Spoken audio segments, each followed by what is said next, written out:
अस्सलाम वालेकुम। मैं मुहम्मद इमरान, तुसीं दे पे यूट्यूब चैनल इमरान टावरी दा जी। दोस्तों, जिस तरीके तुहानूं दस्से साडी वाशिंग कंप्लीट हो गई। हुण साडा आया बरादा और बरादा पावन दी तरीकेकार, किस तरीके असीं बरादा पाने हैं और उहदा तरीकेकार की है, इंशाल्लाह पूरी अपडेट देवांगे इस वीडियो दे विच। बरादा पा रहे ने क्योंकि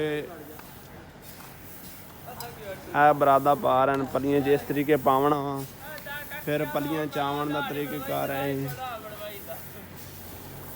पली चावन का तरीकेकार है कि इस तरीके ही बरादा चुक के अंदर लै जाएंगे। हुण पलियां भरींदियां पईयां, बरादा पहले पलियां भरते हैं, फिर इस तरीके चुक के अंदर लैके जाते हैं। एक बाई पिछू वैपर मार रही है कि जो बरादा पिछू इकट्ठा हो जाए, फिर झाड़ू मारना सानू आसानी होएगी। शैड चले गए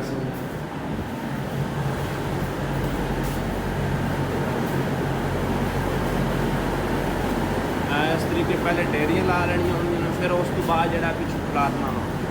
एक बाई पिछू खिलार रही है वा, साडा एक बंदा पिछू खिलार रही है वा। और खिलारन का की तरीकेकार है वो भी तुहानूं दसदे हैं कि बरादा इस तरीके पहले डेरियां ला लियां, फिर उस तो बाद जो खिलार रही है।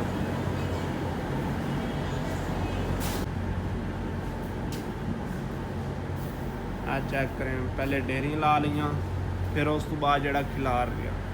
खिलारन का की तरीकेकार है, पैरां नाल तुसीं खिलार सकते हो, बेलचे नाल खिलार सकते हो, वैपर नाल खिलार सकते हो। मिसाल तौर पर जिहड़ी भी चीज़ नाल तुहानूं आसानी होवे ना बरादा खिलारन दी, वो तुसीं बरादा उस तरीके का खिलार सकते हो। हुण पैरां नाल खिलार रहे हैं, पिछे चेक करें लेवल ये आएगा। फिर ये तू मारांगे असीं झाड़ू, क्योंकि जिहड़े विच इस तरीके उच्ची नीवीं जगह वा। हुण बरादा बचिया पिया वा, अगर कित्थे ज़्यादा बरादा वा तो उस डेयरी नूं उत्थे ही रख देना वा, उत्थों बरादा नहीं खिलारना, क्योंकि ज़्यादा बरादा नहीं असीं रखना। अगर पूरे लेवल का बरादा वा तो इस तरीके पूरा बरादा खिलारी जावांगे। हुण दो लाइनां खिलरियां पईयां ने, बाकी लाइनां पईयां वा, नाल नाल पिछू आस्ता आस्ता खिलारी जाणगे।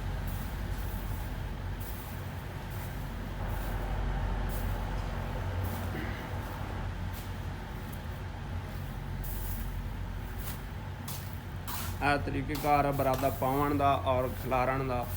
इस तरीके खिलार के फिर लाइनां का लेवल करांगे, बरादे का लेवल करांगे।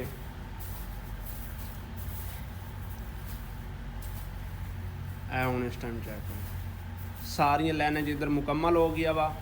इस तो अगे पलियां पिलर तो परां जिहड़ियां ना वो भी मुकम्मल हो चुकियां बरादा पावन दियां। फिर उस तो बाद उरली लाइनां सारा पवया पिया, सिर्फ खिलारन रह गया वा, वो एक पिछू।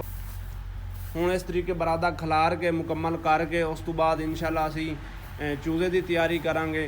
चूज़े की तैयारी किस तरीके करांगे कि बरादे के उत्ते झाड़ू मारांगे, बरादे का इस तरीके लेवल करांगे। इस तरीके तुसीं चेक कर सकते हो, उच्ची नीवीं जगह हैं, इन्हां दे उत्ते झाड़ू मारांगे तो इन्हां दा लेवल हो जाएगा।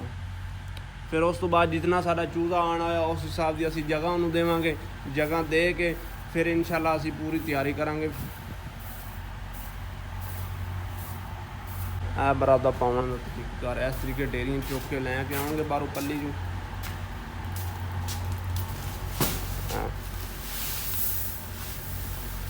इस तरीके खिला सारियां उस बाद जो वक्त खिलारांगे असीं।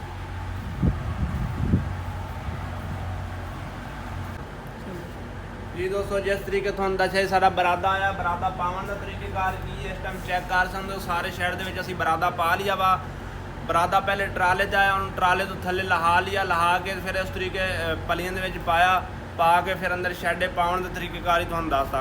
पहले असीं इस तरीके डेरियां मुकम्मल कर ली, डेरियां मुकम्मल करन तो बाद फिर नाल ही असीं एक पिछू बाई लाया है कि जिस तरीके खिलार रही है वो भी तुहानूं दस्सिया वा तरीकेकार।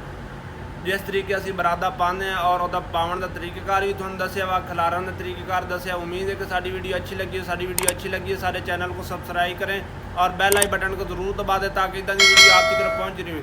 तब तक के लिए अल्लाह हाफिज़।